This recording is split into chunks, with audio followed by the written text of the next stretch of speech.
তো বন্ধুরা, আপনার মোবাইলের স্ক্রিনের মধ্যেও কি বিরক্তকর অ্যাড বা পপ আপ এসে থাকে? তাহলে সেটা আপনি কিভাবে বন্ধ করবেন? চলুন আপনাদেরকে দেখাচ্ছি।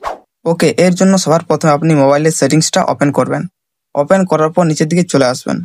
নিচের দিকে আসার পর এখানে গুগল সেটিং এর মধ্যে ক্লিক করবেন। ঠিক আছে, গুগলের মধ্যে ক্লিক করার পর এখানে নিচের দিকে চলে আসবেন। আসার পরে একটা অপশন দেখতে পাবেন অ্যাডস, তো এখানে ক্লিক করবেন। ক্লিক করার পর এখানে একটা অপশন দেখতে পাবেন আপনারা, এখানে দেখতে পাচ্ছেন ডিলেট, তো এখানে ডিলেট করবেন। ডিলেট আইডিতে এখানে ক্লিক করবেন। ক্লিক করার সাথে সাথে ওটা কিন্তু ডিলেট হয়ে যাবে। ওকে, তো এরপর থেকে এখান থেকে বার হয়ে আসবে। আসার পরে আবার এখানে একটা গুগলের মধ্যে ক্লিক করবেন। ক্লিক করার পর এখানে আপনার ইমেলের মধ্যে ক্লিক করবেন। ক্লিক করার পর এখানে গুগল অ্যাকাউন্ট এখানে ক্লিক করবেন। ক্লিক করার পর এখানে কিছু সময় ওয়েট করবেন, এখানে আপনার ডাটাটা যেন অন থাকে। ঠিক আছে, তারপরে এখানে নিচের দিকে আসবেন। নিচের দিকে আসার পর এখানে একটা অপশন দেখতে পাবেন ডাটা অ্যান্ড প্রাইভেসি, তো এখানে ক্লিক করবেন।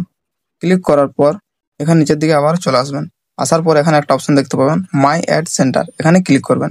ক্লিক করার পর এখানে আপনার একটা অপশন দেখতে পাবেন পার্সোনালাইজ অন অ্যাডস অন, এখানে থাকবে, তো এটা আপনাদের অফ করে দিতে হবে। ঠিক আছে, তো এখানে টার্ন অফ করে দেবেন। টার্ন অফ করে দিলে কি হবে, আপনার কাজটা হয়ে যাবে।